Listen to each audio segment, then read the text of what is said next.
αυξάνεται στο 30%. Λοιπόν, τώρα πάμε να δούμε τι γίνεται με τα ενοίκια, καθώς η πολύ μεγάλη ακρίβεια έχει δυσκολέψει τον κόσμο, αλλά και τα ίδια τα ενοίκια έχουν φτάσει στο Θεό εδώ και αρκετά χρόνια. Όλοι ψάχνουν να βρουν τι φταίει για αυτό το πράγμα. Άλλοι λένε η ζήτηση, άλλοι λένε οι ξένοι οι οποίοι έρχονται και δίνουν περισσότερα λεφτά για ενοίκιο και η ανάπτυξη και οι ουρανοξύστες κτλ. Έρχεται λοιπόν τώρα ο πρόεδρος του Συμβουλίου Εγγραφής Κτηματομεσητών και λέει το εξής. Φταίει η βραχύβια, η βραχυχρόνια μίσθωση, η ημερήσια μίσθωση, τα λεγόμενα Airbnb, τα λεγόμενα booking, αυτά που κλείνουμε αντί για ξενοδοχεία.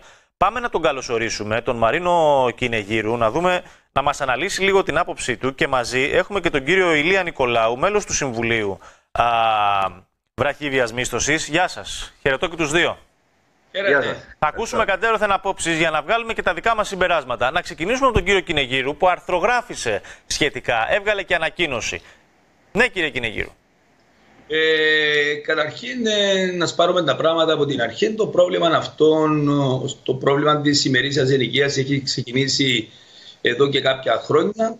Ως Συμβούλιο Εγγραφής Κτηματομεσητών έχουμε χτυπήσει το καμπανάκι ότι θα φτάναμε στην κατάσταση που επικρατεί σήμερα. Μια κατάσταση την οποία βλέπουμε τιμές ενοικίων να ξεπερνούν και τους μηνιαίους μισθούς και να ακούμε κόσμο Κύπριους να προβληματίζονται, να κάνουν παράπονα ότι δεν μπορούν να βγάλουν πέρα. Και από την άλλη να βλέπουμε τις ημερήσιες ενοικίασεις να συνεχίζουν εδώ και χρόνια ανεξέλεκτα, που αυτή τη στιγμή έχουμε δύο πτυχές. Έχουμε την κατάσταση της υψηλές τιμές των ενοικίων, που αν θέλετε μπορούμε να δούμε και κάποιες τιμές με στους όρους ανά το Παγκύπριο, και από την άλλη έχουμε την κατάσταση της ημερήσιας ενοικίασης να μειώνει πραγματικά το τουριστικό προϊόν της Κύπρου. Ο τομέας μας εμείς δεν είναι ούτε τα ξενοδοχεία ούτε η ημερήσια ενοικίαση. Ο τομέας μας είναι τα κτηματομεσίτες, οι οποίοι έχουμε έναν τεράστιο πρόβλημα να αντιμετωπίσουμε καθημερινά με αυτές τις ψηλές που ενημερώνουμε τους ενδιαφερόμενους πελάτες μας. Αλλά και από την άλλη, ως πελάτης αυτού του τόπου, να βλέπουμε αυτή την κατάσταση, αυτό το φαινόμενο με την ημερήσια ενοικίαση. Άρα, κύριε Κινεγύρου, το ερώτημα είναι σαφές. Να την καταργήσουμε, να το θέσουμε εκτός νόμου. Βεβαίως θα καταργηθεί. Γιατί μην ξεχάσουμε ολόκληρη Βαρκελόνη μέσω του Δημάρχου της έχει ενημερώσει ότι θα καταργηθεί. Έβαλε και μάλιστα κάποιο χρονικό διάστημα την ημερήσια ενοικίαση, γιατί δημιουργεί τεράστια προβλήματα στην πόλη αυτή, που είναι αρκετούς λόγους που δημιουργούν προβλήματα. Άρα βλέπουμε τις ευρωπαϊκές χώρες καθημερινά βλέπουν να συζητούν και να υποχωρούν αυτό το φαινόμενο. Εμείς παραμένουμε άδεκτοι με τις ψηλές να ξεπερνούν, όπως έχουμε πει, αρκετές φορές τους μηνιαίους μισθούς. Να βάλουμε μια ανωτελεία. Πάμε στον κύριο Νικολάου να ακούσουμε τις θέσεις της αντίθετης άποψης, δηλαδή των ανθρώπων αυτής της βιομηχανίας. Θα σας ακούμε. Μάλιστα.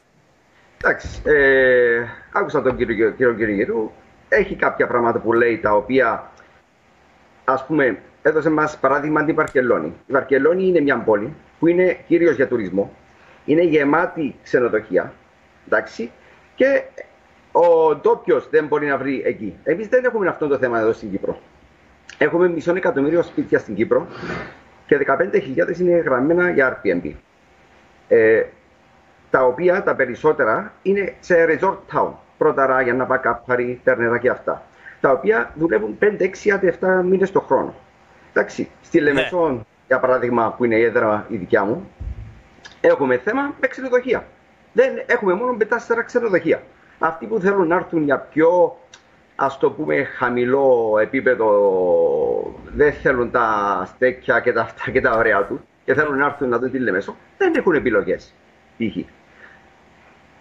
Εγώ θα έλεγα ότι το θέμα παραπάνω για την Κύπρο, για τα short term, είναι ότι ναι, είναι χαμηλή μισθή, πάρα πολλά χαμηλή, θα το έλεγα, σε σύγκριση με τα νοικιά, αλλά καταλαβαίνω και τον επενδυτή μου, ο οποίος θα έρθει να αγοράσει ένα ακίνητο με 4-5 χιλιάδες ευρώ το μέτρο και θέλει να βγάλει ένα return και λέει, OK, το minimum long term ενοίκιο πρέπει να είναι 4-5-6%.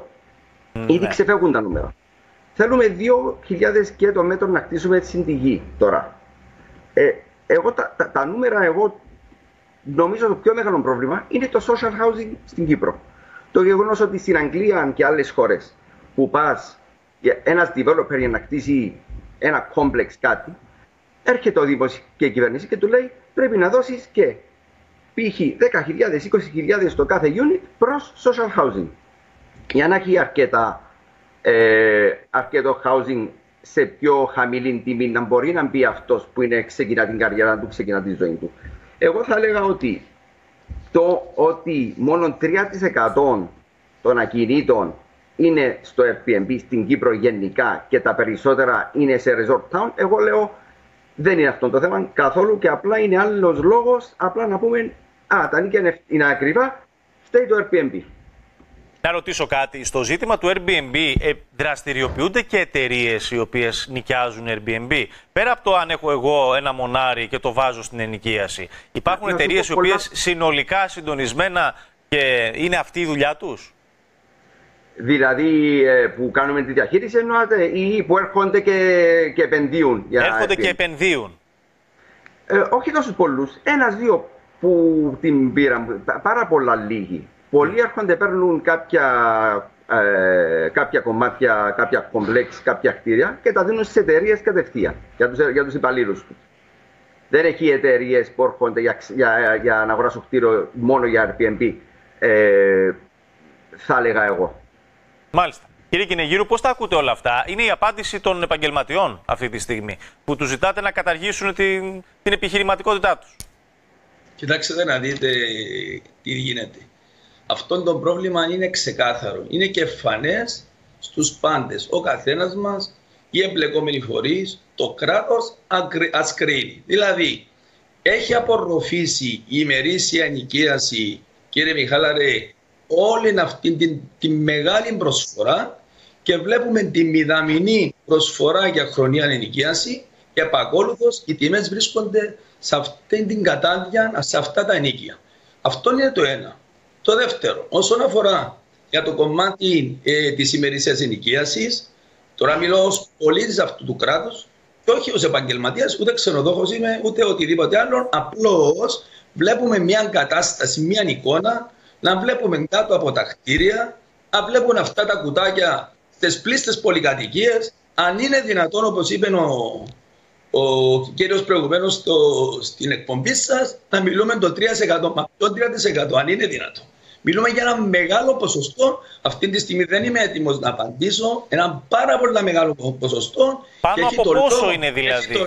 Και έχει τον λόγο. Αυτή τη στιγμή είμαστε στην έρευνα για να μπορέσουμε να επανέλθουμε στην ερχόμενη εβδομάδα με ανακοίνωση για το ποσοστό το οποίο νοικιάζεται σε ημερήσια ενοικίαση. Ναι. Αλλά και από την άλλη, να βλέπουμε μια εικόνα του τουριστικού μας προϊόντος, μια εικόνα κάθε κτίριο, να βλέπουμε κουτάκια κάτω στην είσοδο των πολυκατοικιών, τα οποία να έρχεται ο ξένος από το εξωτερικό, να παίρνει να βάλει κωδικούς, να παίρνει τα κουτάκια, να φτιάχνει να νοικιάζει σε πολυκατοικίες οι οποίες δεν είναι καν οι πολυκατοικίες αυτές να μπορούν να δεχτούν αυτόν τον τουρισμό. Άρα αυτό που περιγράφεται είναι ότι δεν υπάρχει χώρος στην οικονομία για αυτό το μοντέλο ενοικίασης.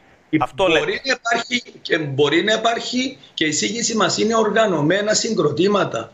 Οργανωμένα συγκροτήματα να ελέγχεται και από το Υφυπουργείο Τουρισμού. Ναι. Να μπορεί να ελέγχεται αν πληρούν τα κριτήρια. Να είναι και τα ξενοδοχεία οργανωμένα και οργανωμένα συγκροτήματα ακινήτων, διαμερισμάτων ή κατοικιών. Αλλά και από την άλλη, ναι, να σας πω και περιπτώσει όχι περίπτωση. Ας ξεκινήσουμε, ας πούμε μόνο για το ένα. Είναι περίπτωση καταστήματος. Αν είναι δυνατόν, αυτό θέλουμε εμείς σαν κράτος. Να έρχεται ο τουρίστας, δηλαδή να βλέπει κάτι ωραίες φωτογραφίες στον εσωτερικό χώρο και να βλέπει κατάστημα το οποίο στο ισόγειο ιδιοκτήτης να τον νοικιάζει 70, 80, 90, 100 ευρώ την ημέρα, δεν γνωρίζω. Και στο πατάρι, μέσω άλλης σκάλας, να παίρνει άλλος πελάτης, να νοικιάζει το 80 με 100. Μα αυτά τα πράγματα που θέλουν σε αυτήν τη χώρα. Αλλά και από την άλλη, θέλω να σας πω κάτι άλλο. Σας πω κάτι άλλο που είναι πάνω στον κλάδο μας. Έχουμε εντοπίσει, οι επιθεωρητές του Συμβουλίου Γραφής Κτηματομεσίδων έχουν εντοπίσει την παράνομη κτηματομεσία να επικαλείται ότι εμείς δεν ασχολούμαστε με κτηματομεσίδικα, ασχολούμαστε με την ημερήσια ενοικίαση.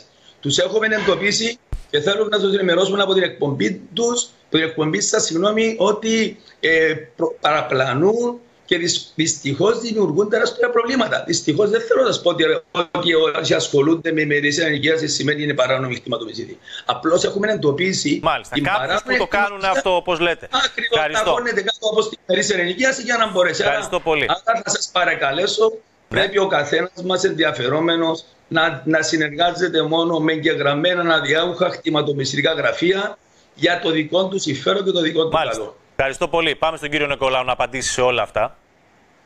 Εντάξει, αυτό που είπε ο κ. Κυνηγύρου για τα συγκροτήματα, αυτά λέγονται resort και ξενοδοχεία. Να χτίζουμε κάτι που θα είναι μόνο για short term. Εμείς ήρθαν πριν μερικά χρόνια και μας είπαν πρέπει να γραφτείτε για ΦΠΑ 9%. Γραφτήκαμε. Πρέπει να έχετε ειδική ασφάλεια. Την πήραμε. Πρέπει να έχετε πυροσβεστήρες. Πρέπει να έχετε. Τα κάναμε όλα. Εντάξει, τα έχουμε κάνει και ακόμα υπάρχει θέμα. Πρέπει να σκεφτείτε και τον κόσμο που δουλεύει σε αυτόν τον τομέα. Καθαρίστριες, τεχνικούς, όλους αυτούς. Δηλαδή τώρα τα κλείνεις αυτά, τι θα γίνουν αυτά τα ακίνητα. Επειδή εγώ έχω ακίνητα τα οποία οι πελάτες μου τα άφηγαν από το long term το ενοίκιο για έναν λόγο. Ναι. Μπήκε κάποιος μέσα, δεν πλήρωνε τον ενοίκιο του, δεν τον κάλυφε ο νόμος, θα το βγάλει. 3-4 χρόνια μετά, 15-20 ευρώ χαμηλών ενοικίων, 3-4 ευρώ δικηγόρους και ακόμα μείνει εκεί. Και λέει δεν το ξαναβάζω εγώ long term επειδή ο νόμος δεν με καλύφθη. Δεν με καλύφθη εμένα, δεν με προστατεύει και προτιμώ εγώ να έρχομαι, να ξέρω ότι παίρνω κάτι και ότι αυτό θα έρθει μια εβδομάδα, θα φύγει. Τώρα αυτό με τα κουτάκια. Εντάξει, έχουμε κάποια κουτάκια εδώ εκεί. Δεν είναι τόσο όπως το λέμε εδώ. Και που λέτε για αυτούς που πήραν το κατάστημα και το έκανε Airbnb, αυτά είναι μεμονωμένες περιπτώσεις. Δεν είναι το γενικό. Το γενικό είναι έχουμε ακίνητα πολλά ψηλής ποιότητα. Πάρα πολλά ωραία και σε συγκροτήματα που ζουν και άλλοι που είναι από το εξωτερικό και ζουν μόνιμα στην Κύπρο και εντόπιους. Και δεν έχουμε κανένα πρόβλημα. Ποτέ, μα ποτέ, ώστε να λέμε ότι τους βάζουμε και δεν το κρατά το παζάρι τη στιγμή που έχουμε 5.000 ακίνητα στην Κύπρο προς ενοικίαση. Αν ψάξεις να κοιτάξεις online, ας πούμε, έναν πάνω κάτω.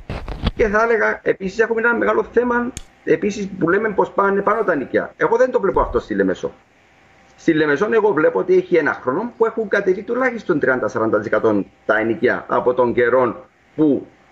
Τον πόλεμο στη Ρωσία, που έχουν φύγει εταιρείες, που έχουν φύγει, ώστε το ότι σπρώχνουν το παζάρι τώρα είναι πάρα πολύ σιγανός στην Κύπρο, θα λέγα, που μείνω με τους συναδελφούς.